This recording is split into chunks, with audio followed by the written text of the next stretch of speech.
అండి, అందరికీ నమస్కారం. వెల్కమ్ టు ఇట్లు మీ మధు.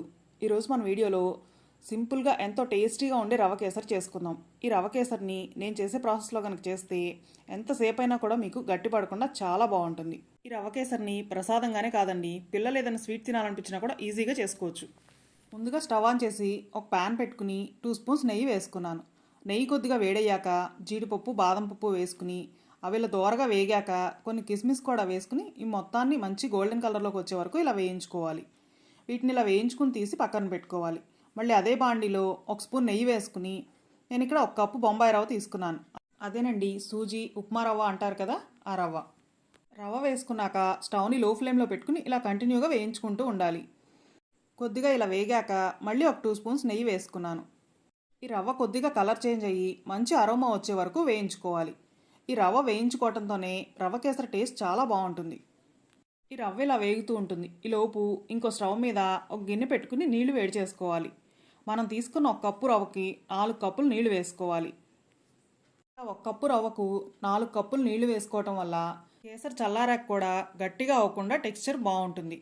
వాటర్లోనే మనం రవ్వ తీసుకున్న కప్తో 1.5 కప్పు షుగర్ వేసుకున్నాను. మీరు కొంచెం స్వీట్ ఎక్కువ తినేవాళ్ళైతే 1.5 కప్పు వరకు వేసుకోవచ్చు. ఈ వాటర్లోనే 1 స్పూన్ నెయ్యి కూడా వేసుకోవాలి. 1 స్పూన్ యాలకుల పొడి వేసుకుని ఈ పంచదార మొత్తం కరిగే వరకు ఇలా కరిగించుకోవాలి. మధ్యలో రవ్వ మాడిపోకుండా కలుపుకుంటూ ఉండాలి. పంచదార మనకు పాకమేం రావక్కర్లేదండి. పంచదార కరిగి వాటర్ ఇలా బాయిల్ అవుతుంటే సరిపోతుంది.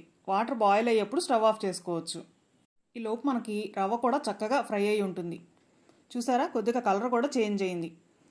నాకు ఈ రవ్వ వేయించుకోవడానికి 5 నుంచి 6 నిమిషాల వరకు టైం పట్టిందండి. అలా వేయించుకుంటేనే కేసరి టేస్ట్ బాగుంటుంది. మనం మరిగించుకున్న పంచదార నీళ్ళు వేసుకోవాలి. వాటర్ అంతా ఒకేసారి వేయకుండా ఇలా కొన్ని వేసుకుని ఒకసారి కలుపుకున్నాక మిగిలిన వాటర్ వేసుకోవాలి. ఒకేసారి వేసేస్తే రవ్వ వేడిగా ఉంది, వాటర్ కూడా వేడిగా ఉన్నాయి కదండి, పొంగిపోయే ఛాన్స్ ఉంటుంది. అందుకని ఇలా వేసుకోవాలి. మనం రవ్వను బాగా ఫ్రై చేసుకున్నాం. వాటర్ కూడా ఇలా వేడి చేసి వేసుకోవటం వల్ల అసలు ఉండలు కట్టే ఛాన్సే ఉండదండి. రవ్వ ఈజీగా వాటర్లో మిక్స్ అయిపోతుంది. రవ్వ వేసాక ఇలా బాగా కలుపుకుంటూ కుక్ చేసుకోవాలి.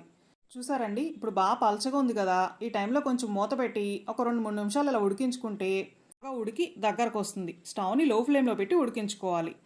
నేను ఇక్కడ ఒక చిటికెడు ఫుడ్ కలర్ వేసుకున్నానండి. ఫుడ్ కలర్ పూర్తిగా ఆప్షనల్. నేను ఇక్కడ వీడియో కోసం లుక్ బాగుంటుందని వేసాను, కానీ ఇంట్లో చేసుకునేప్పుడు ఫుడ్ కలర్ స్కిప్ చేయండి. చూసారండి, రవ్వ చక్కగా కుక్ అయ్యి మంచి షైన్ వచ్చింది. ఈ టైంలో 2 టేబుల్ స్పూన్స్ నెయ్యి వేసుకోవాలి. రవ్వ కేసరికి మనం రవ్వ తీసుకున్న కప్తోనే ఒక అరకప్పు వరకు నెయ్యి పడుతుందండి. నెయ్యి వేసాక బాగా కలుపుకుని స్టవ్ ఆఫ్ చేసుకోవచ్చు.